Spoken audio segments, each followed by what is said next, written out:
Olá, você que nos acompanha, seja bem-vindo, seja bem-vinda a mais uma análise, o seu programa de análise de conjuntura internacional. Sou Cláudio Porto, jornalista independente. Este programa é uma realização do canal da Prática Política no YouTube, transmitido pela TV comunitária do Rio de Janeiro, canal 6 da Claro TV. Comigo, André Nunes, analista político. Como vai, André? Tudo bem? Tudo bem, Cláudio.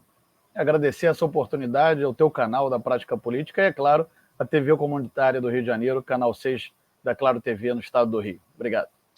Vamos lá, André, vamos falar, olha só, hein, da 16ª Cúpula dos BRICS, realizada nos dias 22 a 24 de outubro em Kazan, na Rússia, e havia muita expectativa, André, para essa cúpula lá na Rússia, por conta da possibilidade, né, da apresentação de um sistema alternativo de pagamentos e também da adesão de novos países. Eu te pergunto, André, essa expectativa foi correspondida na sua avaliação? Cláudio, antes de mais nada, é preciso traçar um quadro do momento geopolítico e também do momento de certos países dos BRICS, para que a gente possa entender se essa expectativa foi correspondida ou não. Em primeiro lugar, Cláudio Porto, toda economia é economia política. E não reconhecer isso é estar realmente submetido ao colonialismo. E por que eu inicio com essa frase? Após décadas de uma certa lavagem cerebral neoliberal, muitas pessoas aqui no Brasil repetem que o BRICS, os países que compõem o BRICS, seriam países fracassados. Nós escutamos esse tipo de comentário delirante. Inclusive, aqui no canal, quando publicamos as nossas entrevistas, né, algumas pessoas chegam a comentar coisas desse tipo. Então, queria começar pelos dois países que hoje são as principais lideranças do BRICS. A China, por exemplo, que é o país mais industrializado do mundo, o maior exportador de manufaturas, e a Rússia, maior país do mundo, geograficamente falando, e que nesse período, desde 2022, que vem enfrentando pesadas sanções econômicas, mais de 17 mil sanções, vem se saindo muito bem. Realmente essas sanções não conseguiram isolar o país, e essa cúpula dos BRICS foi mais um exemplo de como é praticamente impossível isolar o maior país do mundo, que também é um país, além da China, claro, que não pode ser considerado de forma alguma um país fracassado. O único fracasso da Rússia foi durante o período do choque de terapia neoliberal dos anos 90. Após isso, após os anos 2000, a Rússia vive um período de plena recuperação e as sanções econômicas não surtiram o efeito desejado. Enfim, Cláudio, mas a quantidade de países que querem ingressar no BRICS e que estiveram presentes nessa cúpula em Kazan, na Rússia, foram cerca de 36, se não me engano, 36 delegações de países presentes na cúpula, sendo que 30 pretendem ingressar, pelo menos na qualidade de países parceiros do BRICS. Então, realmente é uma quantidade que chama muito a atenção, Cláudio, e que responde à tua pergunta que sim, essa cúpula dos BRICS, que foi a maior cúpula dos BRICS, diga-se de passagem, a 16ª, se não me engano, e maior, essa cúpula dos BRICS ela atendeu às expectativas e demonstrou que o sul global, ou maioria global, como queiram chamar, os países que compõem essa maioria global, atualmente procuram superar as amarras impostas pelo neocolonialismo ocidental e principalmente pelo imperialismo estadunidense. Ou seja, esse vem sendo um século, e não somente essa cúpula dos BRICS, como toda a engrenagem econômica que gira em torno da China hoje, demonstra que esse será o século dos países que buscam alcançar a soberania definitiva, Cláudio. E é claro, havia muita expectativa, as pessoas fantasiavam que nessa cúpula seria anunciada uma nova moeda, o UNIT, mas essa cúpula não foi feita para anunciar uma nova moeda dos BRICS, e sim para anunciar os novos meios de pagamento que visam, sim, é claro, superar o sistema SWIFT, como o BRICS Pay, que é mais voltado para pessoas físicas, transações com cartões de crédito, o BRICS Bridge, que poderá ser usado sim por pessoas jurídicas e estados, e talvez a principal novidade, que é realmente o BRICS Clear, que será a Câmara de Compensação, Cláudio. Então, essa iniciativa dos novos meios de pagamento, sim, que é a grande novidade e que é algo que será iniciado a partir de 2025. Agora, realmente, quem tinha expectativa sobre uma nova e fantástica moeda estava enganado. Poderá haver uma moeda digital no futuro, uma moeda comum entre os países membros do BRICS, o BRICS Clear, por exemplo, já foi anunciado que será apenas para os países membros do bloco. Agora, o BRICS Pay e o BRICS Bridge, a Câmara de Compensação, as trocas comerciais, poderão ser usadas também para os países associados. Né? Surgiu essa nova categoria de países associados. Então, sim, Cláudio, essa cúpula cumpriu todas as suas expectativas, não somente em relação aos meios de pagamento anunciados e que já debatemos em outras oportunidades aqui no programa, como também o fato de mostrar a realidade de que a Rússia, por exemplo, não está isolada, apesar de toda a campanha e propaganda ocidental que sempre quer colocar a Rússia após 2022, após a sua contenda contra a Ucrânia, contra a OTAN, na verdade, em solo ucraniano, como se fosse um país isolado. A verdade é que não conseguiram isolar o maior país do mundo, cujo território ocupa parte da Europa e uma grande parte da Ásia e faz fronteira com a China.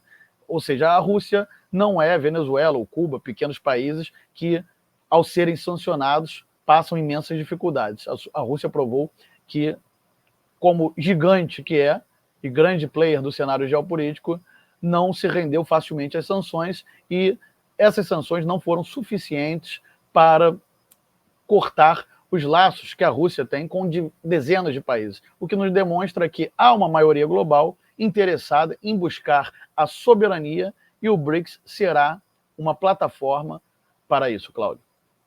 Ô André, sobre a moeda, né, eu achei interessante isso aqui, ó, essa cédula simbólica que foi divulgada nessa cúpula, né? Exatamente.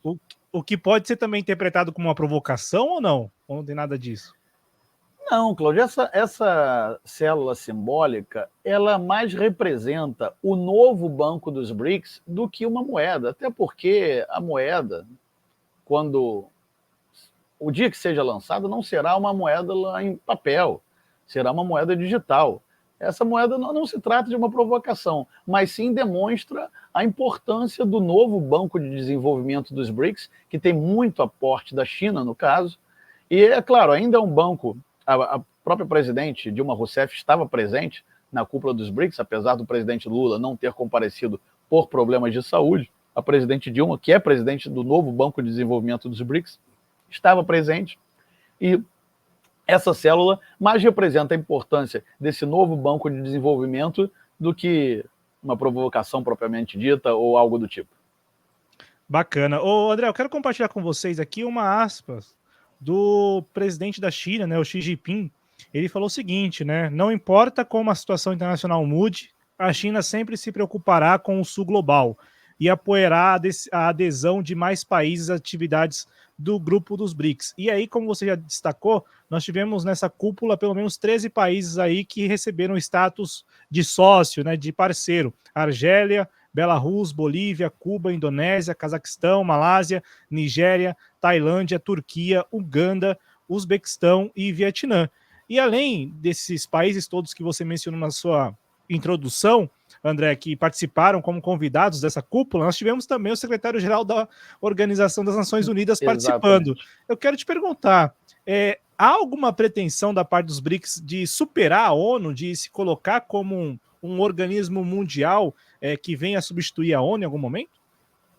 Não enxergo como uma pretensão de substituição da ONU, Cláudio, longe disso, mas é inegável a importância multilateral dos BRICS hoje. Veja bem, essa frase de Xi Jinping, ela representa o objetivo, o que nós poderíamos definir como o objetivo do BRICS hoje, que é conduzir a comunidade global a uma ordem mais justa, mais equitativa, digamos assim. Hoje o bloco, Cláudio, e eu digo o bloco, me refiro aos 10 países membros plenos do BRICS, já possui metade da população global. 40% do PIB mundial pertence aos países do BRICS. Esse dado, inclusive, supera o do G7. O PIB dos BRICS hoje supera o PIB do G7, do grupo dos 7 países mais ricos do mundo. Então, é impossível negar a importância multilateral dos BRICS. Agora, quanto a uma comparação com a ONU, e nessa cúpula de Kazan fica claro, mais uma vez eu digo aqui, a importância do bloco perante a maioria global, tanto é que o secretário-geral da ONU estava presente, como já se fez presente em cúpulas anteriores, e também a delegação, como citei aqui anteriormente, de 36 nações. Cláudio, então é inegável que diante de uma participação tão grande no PIB global, do bloco possuir metade da população mundial e diversos países que compõem o BRICS hoje fazem parte dos 10 maiores produtores de petróleo do mundo, diante desses dados fica inegável dizer que, sim, o BRICS cada vez mais se edifica como um grande organismo multilateral. E, diante de uma ONU impotente em diversos assuntos, cada vez mais haverá participação dos países do BRICS em conjunto, em posições conjuntas nas Nações Unidas.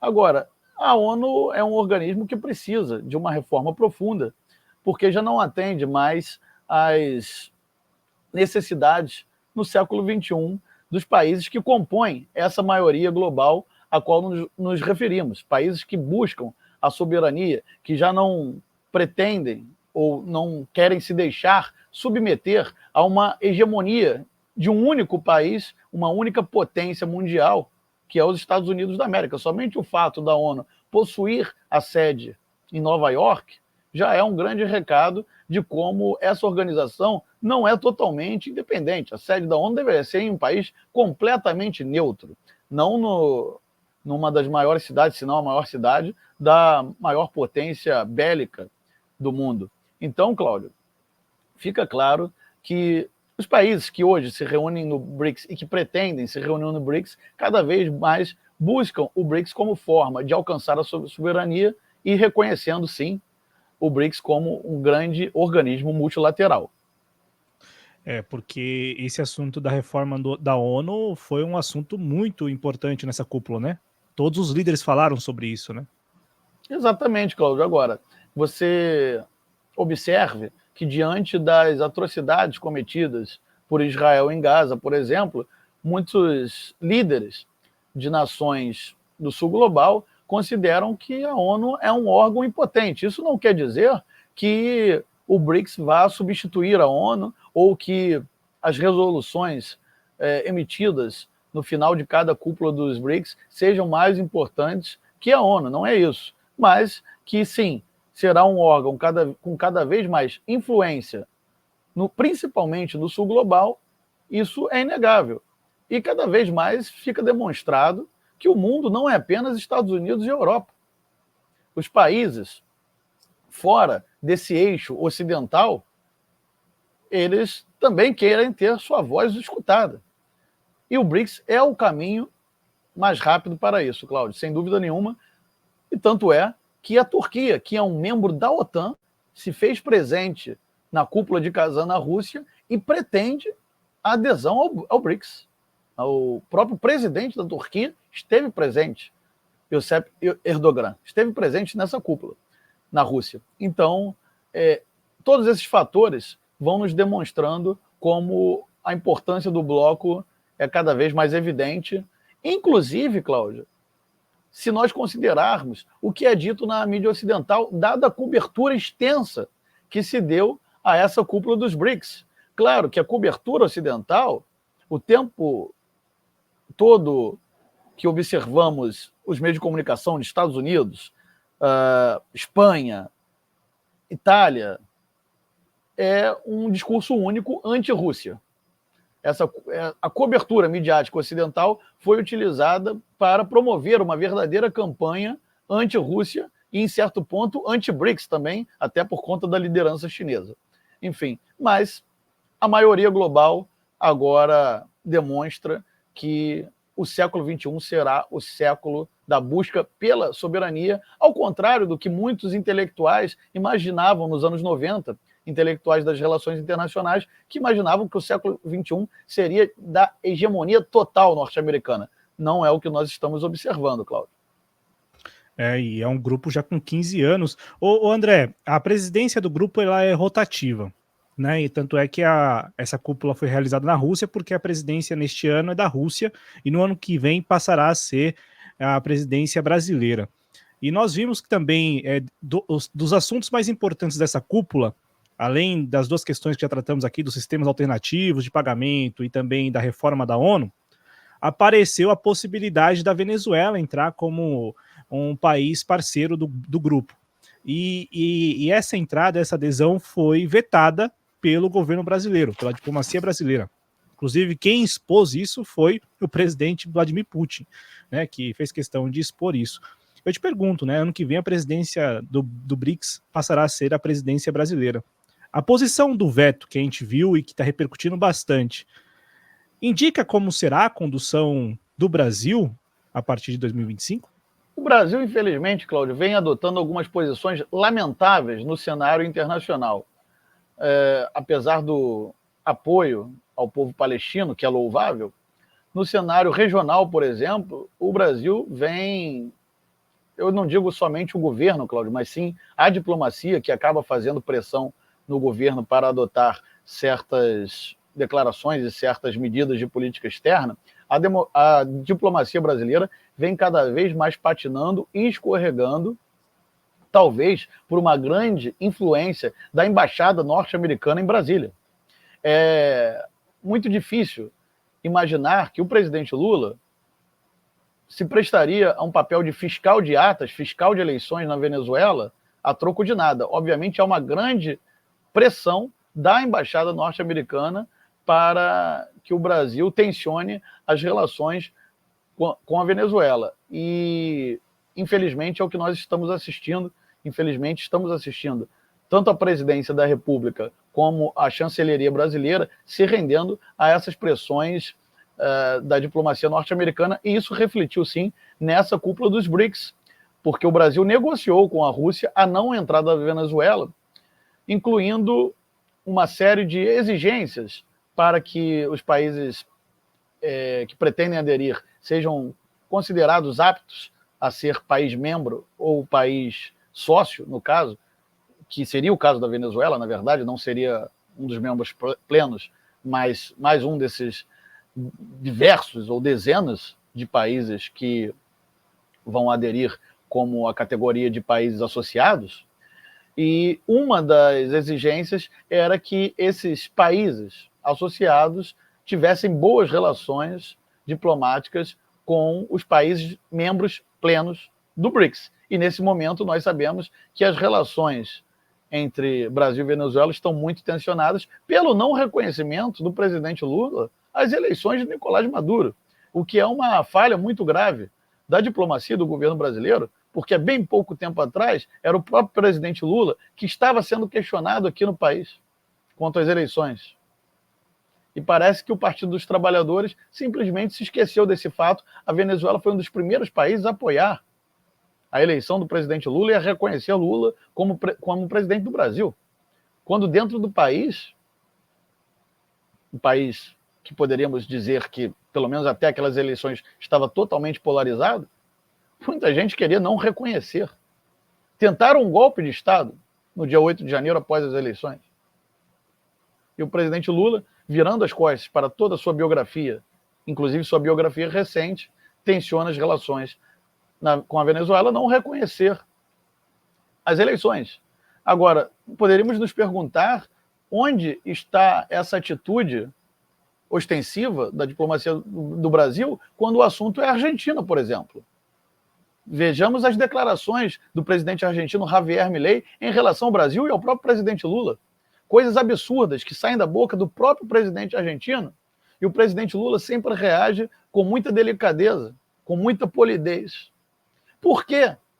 A reação contra a Argentina não é a mesma que a relação contra a Venezuela. Esse é um fato que nós devemos começar a nos questionar, Cláudio, porque realmente é algo que causa estranheza. Agora, eu acredito que essa questão com a Venezuela seja algo momentâneo, porque as lideranças da China e da Rússia em breve vão contornar essa situação. Foi um acordo de cavalheiros, porque a Rússia também tem excelentes relações com o Brasil, assim como a China.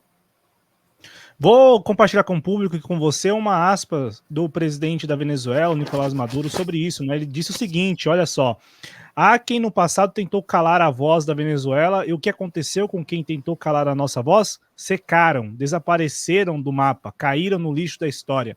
Não há força nesta terra que silencia a voz da rebelião e da justiça na Venezuela, nem hoje, nem amanhã, nem nunca. Ninguém vetará ou silenciará a Venezuela, e quem tentar isso secará, fecha aspas aí para o presidente Maduro, André Nunes. E aí eu te pergunto, com base nessa aspas e também com base nessa situação do veto que a gente está tratando aqui, a gente sabia e viu que havia um consenso de que a Venezuela poderia sim fazer parte dos países associados aos BRICS.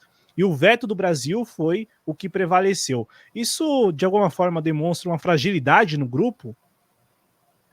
Eu não consideraria fragilidade, Cláudio. Talvez algum conflito de interesses.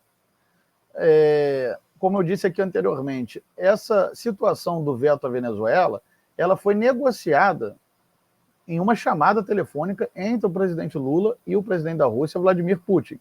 Foi algo negociado, não foi uma imposição da diplomacia da chancelaria brasileira, mas sim algo negociado e que o governo russo concordou. Concordou porque também não quer grandes atritos com o Brasil, que é um membro pleno do BRICS desde o começo, desde quando o grupo ainda se chamava apenas BRIC. Não havia o S de South Africa, África do Sul. Então, foi uma saída negociada, mas que com certeza, em algum período que poderíamos considerar de médio prazo, talvez um ano e meio, com certeza o governo russo, o governo chinês, eles vão conseguir o ingresso da Venezuela como país associado, assim como já conseguiram o ingresso de Cuba, por exemplo. Cuba tem relações diplomáticas excelentes com todos os países membros do bloco, então nenhuma das exigências colocadas pelo Brasil, por exemplo, poderia se aplicar a Cuba. No caso da Venezuela, a única exigência que o país teoricamente não cumpre nesse momento são as relações tensionadas com o Brasil, mas tensionadas pelo lado brasileiro, é isso que tem que ficar claro. Nessas comparações, Cláudio, há muita confusão quando falam que o BRICS é um grupo formado apenas por países autoritários. Recentemente, o chefe da OTAN foi indagado numa entrevista a um meio de comunicação oficial da Noruega, TV pública da Noruega, quantos países a China já havia invadido nos últimos 40 anos. Ele não sabia responder. A resposta é zero, nenhum. Quantas bases militares a China tem ao redor do mundo? Ele também não sabia responder. A China tem uma, num paísinho chamado Djibouti, que ninguém sabe onde fica. Os Estados Unidos têm 750 bases militares ao redor do mundo. Muitas delas apontadas para a China, em países vizinhos à China. Então há uma grande confusão, Cláudio, entre as verdadeiras peculiaridades de cada país, de cada nação, de como se comportam no cenário nacional. E não é diferente quanto aos BRICS. Então, é bom que nós abordemos esse tema de maneira clara para que a gente possa começar a desmistificar algumas das acusações que são feitas, das quais as mais estapafúrdias possíveis e que muitas vezes são impulsionadas não somente pelas redes sociais, mas também como pelos grandes meios de comunicação que tratam os países do BRICS como se fossem países fracassados, países autoritários. Não, são países, na verdade, pacíficos, inclusive países que não se pode desconsiderar a participação no PIB mundial, como os dados que nós já comentamos aqui no programa, 40% do PIB mundial vem dos BRICS, que hoje conta com as maiores potências petroleiras do mundo.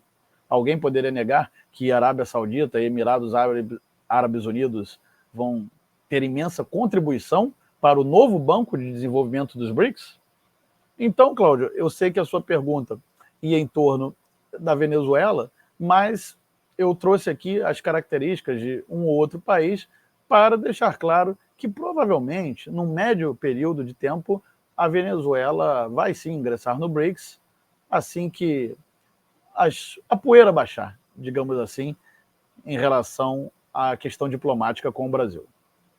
Agora, se pudéssemos trazer um ponto positivo das colocações do presidente Lula no seu discurso, foi realmente a ênfase que ele deu à necessidade de se inaugurar o mais breve possível esses novos meios de pagamento que possam superar a necessidade do uso do dólar.